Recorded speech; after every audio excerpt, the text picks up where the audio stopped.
નમસ્તે વિદ્યાર્થી મિત્રો, આજે આપણે આ વિડીયોમાં ચેપ્ટર નંબર 4 સી ભાષાનો પરિચય 1 તો તેના વિશેની માહિતી મેળવીશું। હવે સી ભાષા બરાબર તેનો પરિચય મેળવવાનો છે।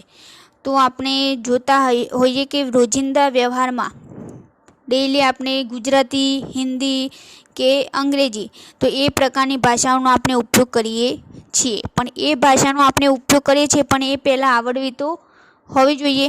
તો આપણને આવડે છે પણ કઈ રીતે આવડે છે? તો નાનપણમાં આપણે એના વિશેનો મહાવરો મેળવ્યો છે, બરાબર છે, એના વિશે શીખ્યા છીએ તો આપણને અત્યારે ગુજરાતી, હિન્દી અને અંગ્રેજી જેવી ભાષાઓ આવડે છે।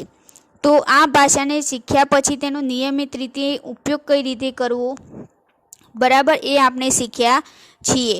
હવે એ જ રીતે કમ્પ્યુટરની વાત કરીએ તો કમ્પ્યુટરમાં પણ વિવિધ ભાષાઓ છે અને એનો તમારે ઉપયોગ કરવો હોય તો તેના વિશે મહાવરો મેળવવો જરૂરી છે।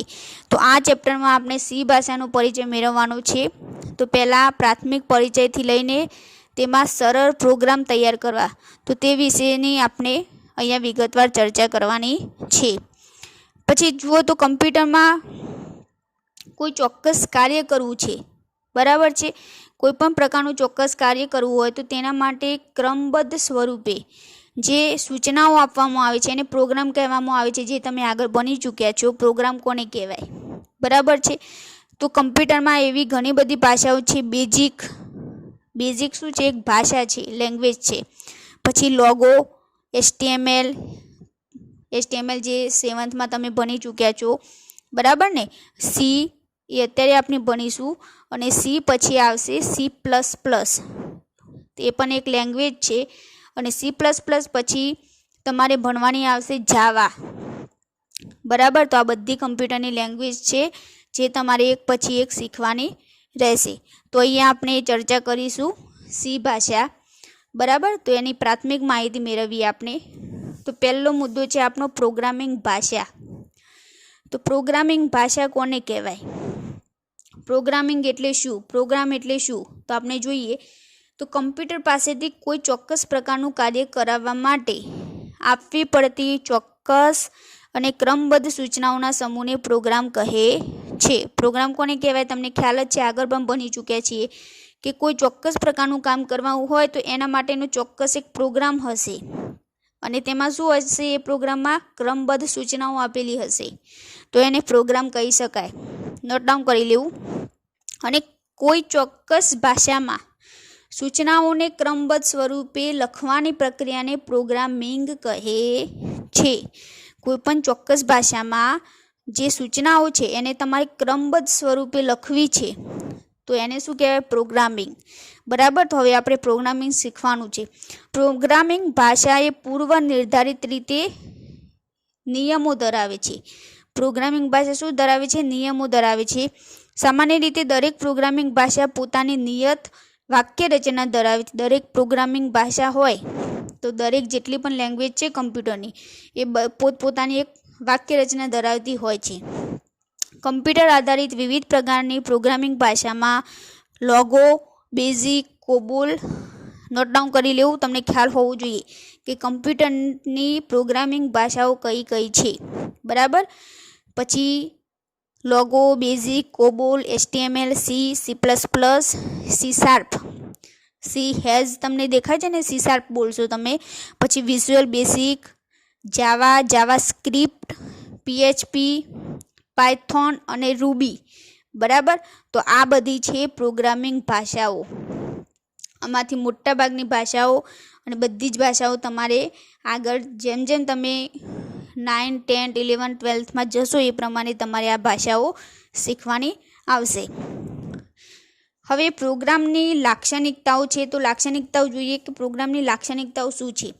તો પ્રોગ્રામનું જે દરેક વિધાન છે, તમે જ્યારે પ્રોગ્રામ બનાવશો તો એ પ્રોગ્રામનું જે પણ વિધાન છે એ અર્થપૂર્ણ હોવું જોઈએ અને સુનિશ્ચિત હોવું જોઈએ। જો તમે ખોટી વાક્ય રચના લખી છે અથવા વિધાન ખોટું લખ્યું છે તો તેનું તમને આઉટપુટ મળશે નહીં, બરાબર। પ્રોગ્રામમાં સૂચનાઓ ચોક્કસ પ્રકારે વ્યાખ્યાયિત કરેલી હોવી જોઈએ। જે પણ સૂચનાઓ તમે આપો છો એ ચોક્કસ પ્રકારે અને વ્યાખ્યાયિત કરેલી હોવી જોઈએ। પછી જે પ્રોગ્રામમાં સૂચનાનો માત્ર એક જ અર્થ થાય તે જરૂરી છે. જે પણ સૂચનાઓ છે એનો માત્ર એક જ અર્થ થવો જોઈએ. પછી પ્રોગ્રામમાં દરેક સૂચનાઓનો યોગ્ય પ્રકારે અમલ થવો જોઈએ. જે પણ સૂચના આપો છો એનો અમલ પણ થવો જોઈએ. પ્રોગ્રામ 0 કે તેથી વધુ ઇનપુટ સ્વીકારી શકે તે પ્રકારનો હોવો જોઈએ. પ્રોગ્રામ કેવો હોવો જોઈએ? 0 અથવા તેથી વધુ ઇનપુટ સ્વીકારી શકે. જે પણ આપણે ઇનપુટ આપીશું એ સ્વીકારી શકે એવો હોવો જોઈએ. આ બધું આપણે જેમ જેમ આગળ પ્રોગ્રામ શીખીશું એ પ્રમાણે તમને પછી ખ્યાલ આવશે. પ્રોગ્રામ એક કે વધુ આઉટપુટ આપી શકે તે પ્રકારનો હોવો જોઈએ. બરાબર. પછી નિશ્ચિત સૂચનાઓના અંતે પ્રોગ્રામનો અંત આવે તે પણ જરૂરી છે. હવે પ્રોગ્રામ એવો હોવો જોઈએ કે તેનો અંત પણ આવવો જોઈએ. બરાબર. તો આ એની લાક્ષણિકતાઓ છે. હવે તેનો પરિચય મેળવીએ. સી ભાષા કોને શોધી અને ક્યાં શોધાઈ અને કઈ સાલમાં શોધાઈ. બરાબર. એનો ઉદ્દેશ શું હતો તો તે બધું આપણે પરિચય મેળવી લઈએ. તો ઈસવીસન 1972માં કઈ સાલમાં? 1972માં ડેનિસ એમ રિચી દ્વારા, ખાસ નામ યાદ રાખવું, નોટ ડાઉન કરી લેવું. 1 માર્ક્સના ક્વેશ્ચનમાં પૂછાઈ શકે છે અથવા 2 માર્ક્સના ક્વેશ્ચનમાં પણ પૂછાય છે. સી ભાષાનો પરિચય કોને, ક્યાં અને કઈ જગ્યાએ. બરાબર. તો કઈ સાલમાં? તો ઈસવીસન 1972માં ડેનિસ એમ રિચી અને ક્યાં? તો AT&Tની બેલ લેબોરેટરી. કઈ લેબોરેટરી? AT&Tની બેલ લેબોરેટરીમાં સી ભાષાની શોધ કરવામાં આવી હતી. પછી સી ભાષા તૈયાર કરવાનો મુખ્ય ઉદ્દેશ શું? તો યુનિક્સ ઓપરેટિંગ સિસ્ટમને સી ભાષામાં ફરીથી તૈયાર કરવાનો હતો. જે ઓપરેટિંગ સિસ્ટમ હતી યુનિક્સ એને સી ભાષામાં ફરીથી તૈયાર કરવાનો એનો મુખ્ય ઉદ્દેશ હતો. પછી તે BCPL ભાષા પરથી ઉતરી આવેલી એક ભાષા છે. તો BCPLનું ફૂલ ફોર્મ છે basic combined programming language. Note down કરી લેવું. Basic combined programming language. તેની રચનાનો મુખ્ય હેતુ સિસ્ટમ સોફ્ટવેર તૈયાર કરવાનો હતો. તેની રચના જે કરી એનો મુખ્ય હેતુ એવો હતો કે તેનું સિસ્ટમ સોફ્ટવેર તૈયાર કરો. સિસ્ટમ સોફ્ટવેર એટલે કે ઓપરેટિંગ સિસ્ટમ. પરંતુ તેના પરથી C++, C#, PHP, Python, JavaScript પ્રકારની અનેક ભાષાઓ વિકસાવવામાં આવી છે. નોટ ડાઉન કરી લેવું. સી ભાષા પરથી કઈ કઈ ભાષાઓ વિકસિત થઈ? તો C#, C++, PHP, પાયથોન, જાવા અને જાવાસ્ક્રિપ્ટ. તે વિવિધ પ્રકારની ઓપરેટિંગ સિસ્ટમ અને કમ્પાઇલરને સમર્થન આપે છે. તે સ્ટ્રક્ચર્ડ પ્રોગ્રામિંગ ભાષા છે. સી કેવી ભાષા છે? તો સ્ટ્રક્ચર્ડ પ્રોગ્રામિંગ ભાષા. બરાબર. તે સામાન્ય હેતુ ધરાવતી પ્રોગ્રામિંગ ભાષા છે. બરાબર. તેમાં પ્રોગ્રામને વિધેય તરીકે ઓળખાતા વિવિધ વિભાગોમાં વહેંચવામાં આવે છે. તેનો જે પ્રોગ્રામ છે એમાં જે પ્રોગ્રામને વિધેય તરીકે ઓળખાતા વિવિધ ભાગોમાં એમને વહેંચવામાં આવે છે. પછી તેમાં ઉપલબ્ધ સુવિધાઓના કારણે તે પ્રોગ્રામરોમાં લોકપ્રિય બને છે અને તેનો ઉપયોગ વિવિધ પ્રકારના સોફ્ટવેર તૈયાર કરવા માટે થાય છે. બરાબર.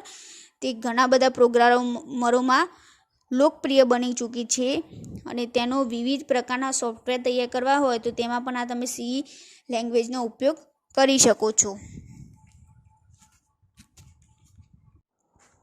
ત્યાર પછી જોઈએ તો ઈસવીસન 1989માં સી ભાષાને આંશીનું ફૂલ ફોર્મ છે અમેરિકન નેશનલ સ્ટાન્ડર્ડ ઇન્સ્ટિટ્યૂટ.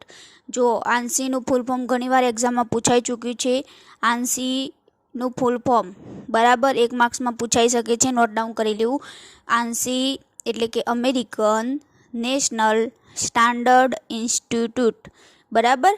હવે ઈસવીસન 1989માં સી ભાષાને આંશીના ધારાધોરણ મુજબ પ્રમાણિત કરવામાં આવી અને ત્યારથી તેને આંશી સી તરીકે ઓળખવામાં આવે છે. બરાબર. કયા નામે ઓળખવામાં આવે છે? આંશી સી. પછી જે 1990માં સી ભાષાને અદ્યતન સુધારા કરવામાં આવ્યા અને તેને C++ નામ આપવામાં આવ્યું. જુઓ 1989માં આંશી સી નામ પડ્યું અને 1989 પછી 90માં એમાં ઘણા બધા સુધારા કરવામાં આવ્યા અને પછી એને શું નામ આપવામાં આવ્યું? C++ પછી કયું લેંગ્વેજ આવી તો C++, બરાબર. આ લેંગ્વેજ પણ તમારે શીખવાની આગળ આવશે. સી ભાષાના આધારે માઇક્રોસોફ્ટ કંપની દ્વારા વિઝ્યુઅલ C++ અને એપલ કંપની દ્વારા ઓબ્જેક્ટ ઓરિએન્ટેડ સી તૈયાર કરવામાં આવ્યું, જેનો ઉપયોગ ઓપરેટિંગ સિસ્ટમમાં કરવામાં આવ્યો. જો આ સી ભાષા છે એના આધારે માઇક્રોસોફ્ટ કંપની, નામ સાંભળેલું છે તમે, તો આ કંપનીએ શું કર્યું કે વિઝ્યુઅલ C++, બરાબર. C++ કયું તો વિઝ્યુઅલ, અને એપલ કંપનીએ કયું તો ઓબ્જેક્ટ ઓરિએન્ટેડ સી એ તૈયાર કર્યું. હવે તમને એવું પૂછાય કે માઇક્રોસોફ્ટ કંપનીએ કઈ ભાષા તૈયાર કરી તો વિઝ્યુઅલ C++, અને એપલ કંપનીએ તો ઓબ્જેક્ટ ઓરિએન્ટેડ સી, બરાબર. અને એનો ઉપયોગ ક્યાં કરવામાં આવ્યો કે ઓપરેટિંગ સિસ્ટમમાં. હવે વર્ષ 1990માં સૌ પ્રથમ વખત ટર્બો C++, જે અત્યારે આપણે હવે ભણીશું, બરાબર. 1990માં સૌ પ્રથમ વખત શું રજૂ કરવામાં આવ્યું તો ટર્બો C++ પ્રોગ્રામ રજૂ કરવામાં આવ્યો હતો. નોટ ડાઉન કરી લેવું. હવે છે સી ભાષાનું મહત્ત્વ શું, બરાબર. આ સી કેવી ભાષા છે? પ્રોગ્રામિંગ ભાષા છે. હવે એનું મહત્ત્વ સમજીએ તો તેનો ઉપયોગ કરીને સરળ તેમજ જટિલ પ્રકારના પ્રોગ્રામ્સ તૈયાર કરી શકાય છે. આ સી ભાષાનો ઉપયોગ કરીને તમે કેવા પ્રોગ્રામ તૈયાર કરી શકો? જટિલ પ્રકારના, બરાબર, અને સરળ. તેમાં લખેલા સામાન્ય પ્રોગ્રામ નાના હોય છે. તેમાં પ્રોગ્રામનું પરિણામ ઝડપથી મળે છે.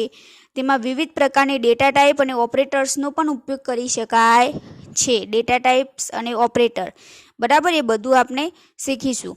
તે માળખાગત પ્રોગ્રામિંગની સુવિધા આપે છે. કેવી સુવિધા? માળખાગત પ્રોગ્રામિંગની. હવે તેની લાક્ષણિકતાઓ, તો તેમાં સી ભાષાની મુખ્ય લાક્ષણિકતાઓ જોઈએ તો સરળતા, 2 માર્ક્સના ક્વેશ્ચનમાં પૂછાઈ શકે છે.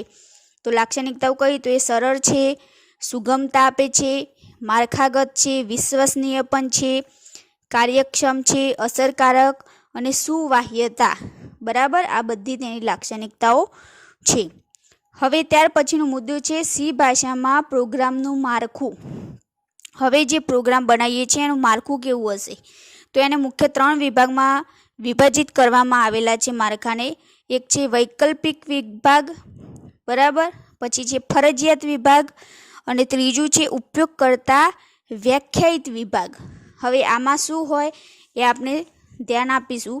તો વૈકલ્પિક વિભાગમાં એવું હોય કે તેમાં દસ્તાવેજીકરણ એટલે કે 4 બાબતોનો સમાવેશ કરવામાં આવે છે. પહેલું છે દસ્તાવેજીકરણ, પછી છે ચલ, અચર અને ફાઇલ ઉમેરણ વિભાગ, બરાબર. આ બધા શબ્દો તમારા માટે નવા છે તો એનું ધ્યાનથી આપણે સાંભળીશું. દસ્તાવેજીકરણમાં શું હોય કે દસ્તાવેજીકરણ વિભાગમાં કોમેન્ટ એટલે કે નોંધ ઉમેરવામાં આવે છે. જ્યારે તમે પ્રોગ્રામ બનાવશો એટલે કોમેન્ટ તમે આપશો, એમાં નોંધ કોઈ પણ એના વિશેની નોંધ તમારે ઉમેરવાની આવશે. હવે નોંધ કઈ રીતે ઉમેરવાની તો નોટ ડાઉન કરવું. કોમેન્ટને સ્લેશ પછી ફૂંદડી છે જુઓ, અને ફૂંદડી પછી સ્લેશ છે તો તેની વચ્ચે દર્શાવવામાં આવે છે. બંનેમાં ભૂલ ના થાય. આ MCQમાં પણ આપેલું છે, નોટ ડાઉન કરી લેવું. કોમેન્ટને કોની વચ્ચે દર્શાવવામાં આવે છે અથવા કઈ રીતે દર્શાવવામાં આવે છે તો પહેલાં સ્લેશ ફૂંદડી, અને જ્યારે એન્ડિંગમાં હશે વચ્ચે શું હશે? કોમેન્ટ હશે કોઈ પણ, અને પાછળ ફૂંદડી પછી સ્લેશ, આગળ સ્લેશ હોવો ના જોઈએ. સ્લેશ ફૂંદડી, ફૂંદડી સ્લેશ, બરાબર, ઓપનિંગ અને ક્લોઝિંગ. તેમાં સી પ્રોગ્રામનો હેતુ, લેખકનું નામ, તારીખ, પ્રોગ્રામની વિગત વગેરે ઉમેરી શકાય છે. આ જે કોમેન્ટ છે એમાં તમે શું લખી શકો?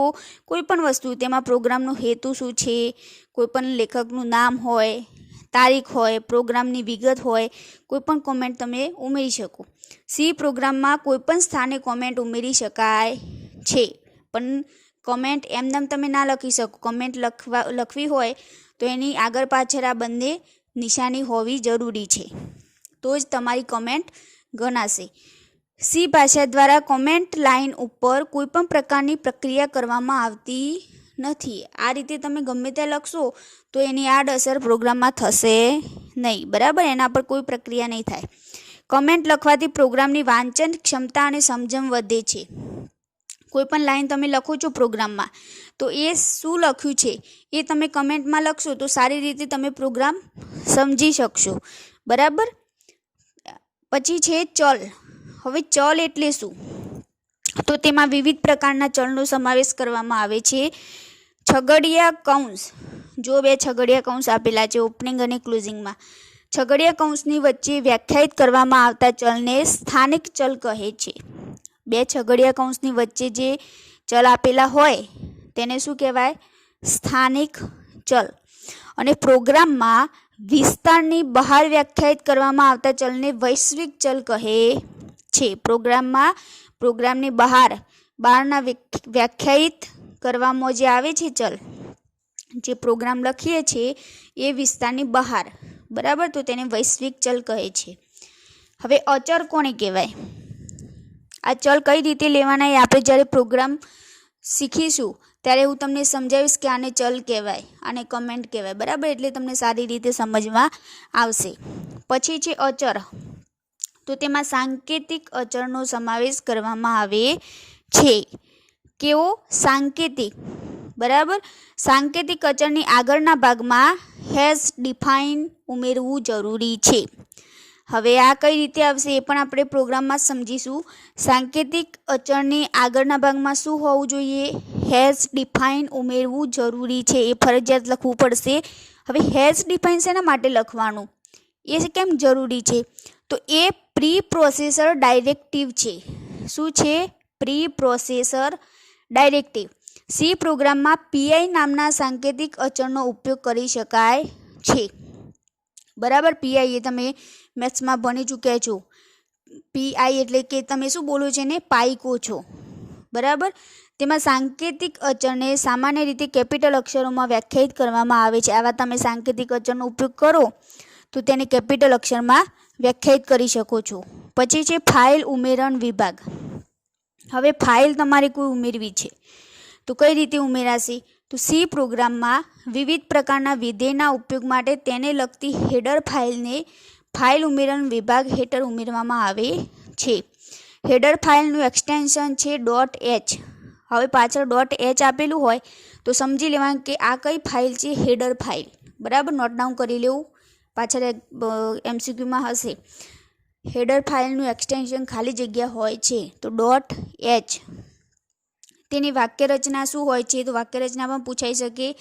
હેઝ ઇન્ક્લુડ, પછી જુઓ તમને બે આપેલા છે ઓપનિંગ અને ક્લોઝિંગ બ્રાસ. બરાબર, એમની વચ્ચે લખેલું છે ફાઇલ નેમ .h. એટલે ફાઇલ નામમાં તમે કોઈ પણ નામ લખી શકો જે તે ફાઇલનું નામ આવશે. તો has include file name .h. આ રીતે તમારે લખવાનું રહેશે. પછી છે સ્ટાન્ડર્ડ પ્રકારના ઇનપુટ આઉટપુટ વિધેય માટેની હેડર ફાઇલ studio.h. હવે STDIO એનું ફૂલ ફોર્મ ઘણીવાર એક્ઝામમાં પૂછાઈ ચૂકેલું છે, નોટ ડાઉન કરી લો. STDIO તો S એટલે કે સ્ટાન્ડર્ડ, ST એટલે સ્ટાન્ડર્ડ, પછી IO એટલે કે ઇનપુટ આઉટપુટ. બરાબર, અને .h એટલે કે હેડર ફાઇલ. તો સ્ટાન્ડર્ડ ઇનપુટ આઉટપુટ હેડર. પછી કોન્સોલ એટલે સ્ક્રીનને લગતા ઇનપુટ આઉટપુટ વિધેય માટેની હેડર ફાઇલ. કોન્સોલ ફાઇલ કોને કહેવાય? કે જે ઇનપુટ આઉટપુટ વિધેય માટેની હેડર ફાઇલ હોય જેને conio.h. conio એટલે CO નો મતલબ થશે કોન્સોલ, IO એટલે કે ઇનપુટ આઉટપુટ હેડર. બરાબર, બંનેના ફૂલ ફોર્મ પૂછાઈ શકે છે અને ઘણી વખત એક્ઝામમાં પૂછાયા પણ છે. તો બંનેના યાદ રાખવા, studio.h અને conio.h. બરાબર. હવે બીજો વિભાગ છે ફરજિયાત વિભાગ. તો ફરજિયાત વિભાગમાં શું હશે તો જોઈએ કે જે ફરજિયાત તમારે એ હોવું જ જરૂરી છે. બરાબર. તો સી ભાષાનું અમલીકરણ મેઇન ફંક્શન વિધેયથી કરવામાં આવે છે. હવે મેઇન અને પાછળ જો બે બ્રેકેટ આપેલા છે. બરાબર. સી ભાષાનું અમલીકરણ મેઇન, તો મેઇન એ તમારે લખવું જરૂરી છે. તો સૌ પ્રથમ પ્રોગ્રામનું નિયંત્રણ મેઇન ફંક્શન વિધેયને મોકલવામાં આવે છે, ત્યારબાદ અન્ય ક્રિયાઓનો અમલ કરવામાં આવે છે. સૌપ્રથમ જ્યારે પ્રોગ્રામનું નિયંત્રણ શેમાં થશે, આ જે મેઇન નામનું ફંક્શન તમે લખશો એની અંદર થશે, બરાબર. અને એની ત્યારબાદ જ અન્ય ક્રિયાઓનું અમલીકરણ કરવામાં આવે છે. મેઇન વડે તથા અન્ય વિધાનની વચ્ચે ઉમેરવામાં આવે છે. જુઓ, તેને ક્યાં ઉમેરવામાં આવે? મેઇન વડે તથા અન્ય વિધાનની વચ્ચે, તમને બ્રેકેટ આપેલા છે. પછી આ વિભાગ ફરજિયાત છે. તેમાં પ્રોગ્રામની જરૂરિયાત મુજબ સાંકેતિક અચર, ઘોષણા માટેના વિધાનો અને અમલીકરણ આધારિત વિધાનો ઉમેરવામાં આવે છે. શું ઉમેરવામાં આવે છે? સાંકેતિક અચર હોય, ઘોષણા માટેના વિધાનો હોય, અમલીકરણ આધારિત વિધાન હોય તો તમે ઉમેરી શકો છો. પછી વર્તુળનો પરિઘ શોધવા માટેના પ્રોગ્રામમાં પાઈ નામના સાંકેતિક અચરને વ્યાખ્યાયિત કરી શકાય છે. વર્તુળનો પરિઘ શોધવો હોય એવો કોઈ પ્રોગ્રામ છે તો પાઈની જરૂર પડે તો પાઈ નામનું સાંકેતિક અચરને પણ તમે વ્યાખ્યાયિત કરી શકો. પછી સાંકેતિક અચરને વ્યાખ્યાયિત કરવા માટે અચરની આગળના ભાગમાં હેઝ ડિફાઇન ઉમેરવામાં આવે છે. જેમ કે જુઓ, પાઈની કિંમત મારે દર્શાવવી હોય, પાઈ બરાબર શું થાય? 3.14. તો આગળ શું લખવું પડે? Has define pi 3.14. સી ભાષામાં હેઝ ડિફાઇનને પ્રી પ્રોસેસર ડાયરેક્ટિવ કહે છે. નોટ ડાઉન કરી લેવું. હેઝ ડિફાઇનને શું કહે છે? તો પ્રી પ્રોસેસર ડાયરેક્ટિવ. પછી સામાન્ય રીતે સાંકેતિક અચરને કેપિટલ અક્ષરોમાં લખવામાં આવે છે, બરાબર. હવે ત્રીજું છે ઉપયોગકર્તા વ્યાખ્યાયિત વિભાગ, જેમાં ઉપયોગકર્તા પોતાની જરૂરિયાત મુજબ વ્યાખ્યાયિત કરશે.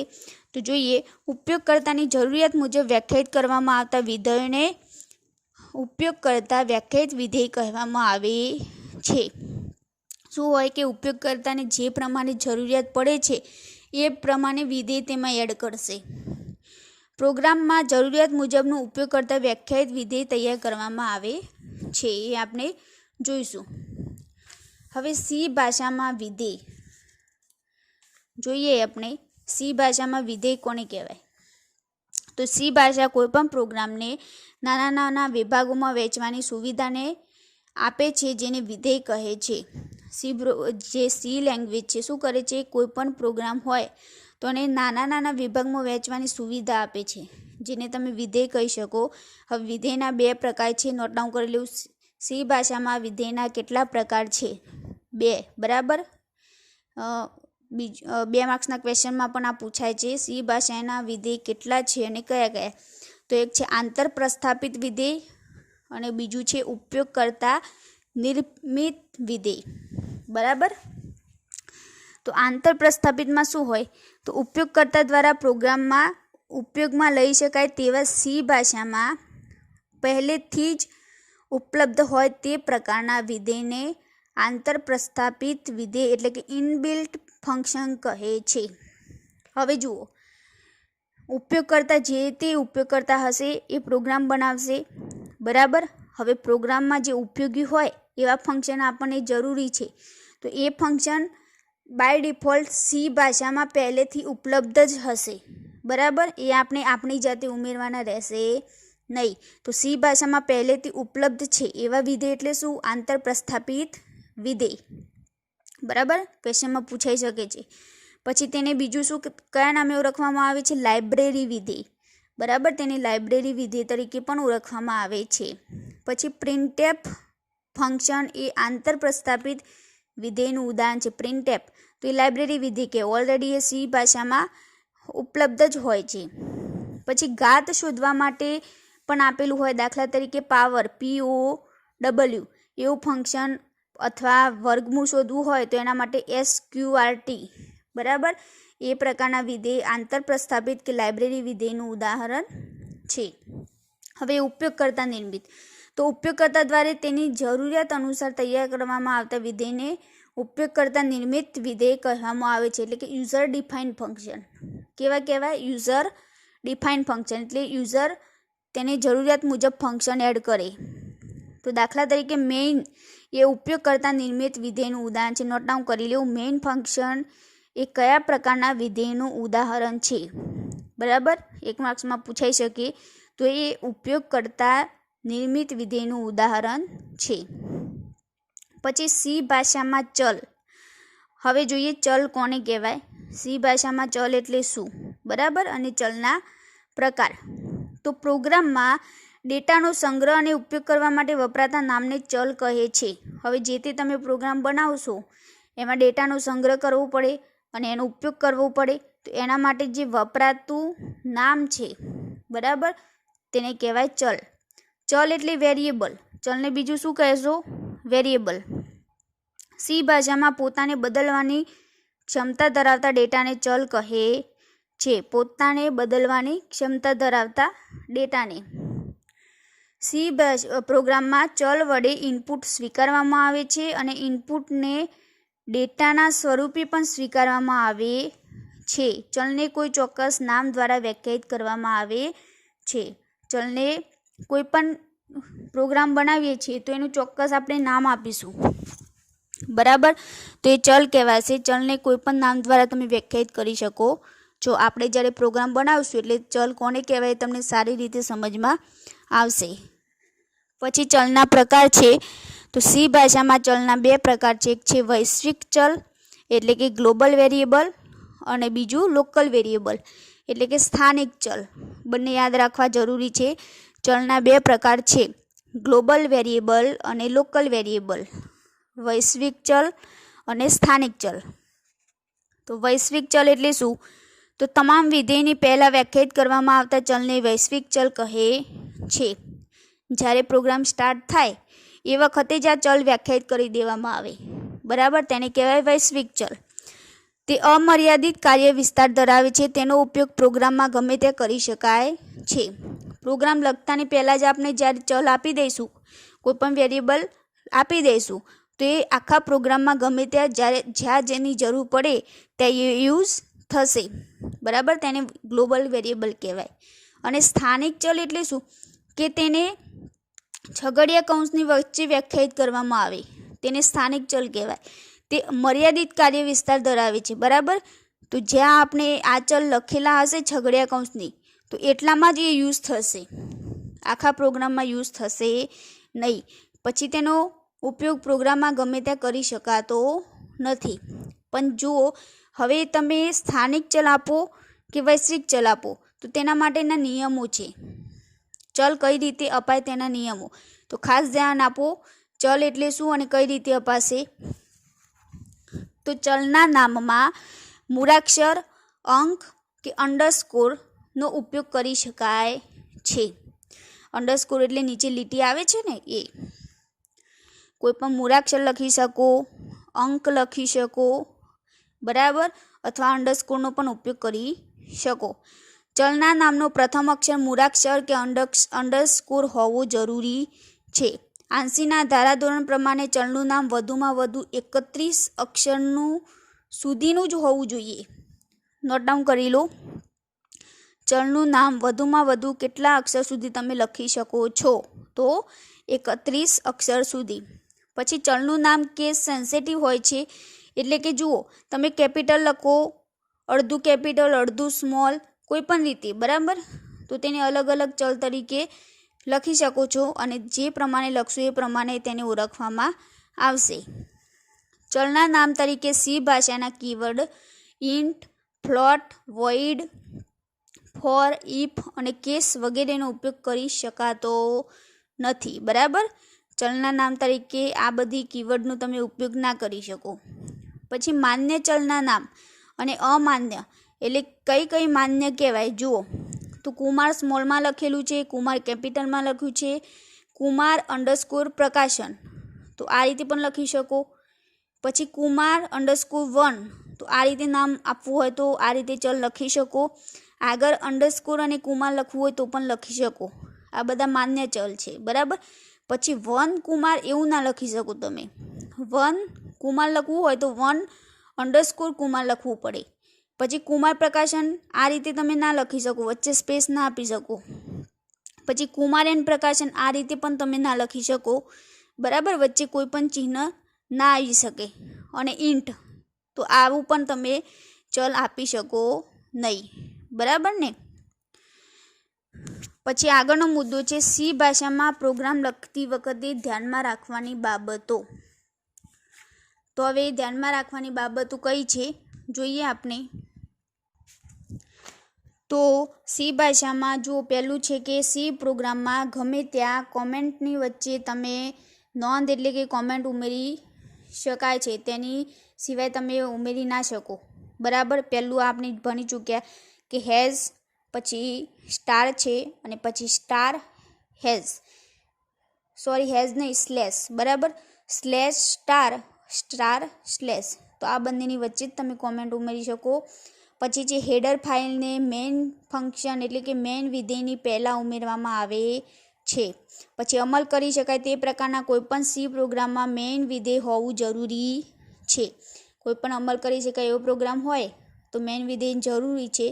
પછી સી પ્રોગ્રામનો અમલ મેઇન વિધેય પછી શરૂ કરવામાં આવતા છગડીયા કૌંસથી જ કરવામાં આવે છે. પછી પ્રોગ્રામની શરૂઆત ક્યારથી થાય? આ છગડીયા કૌંસથી થાય.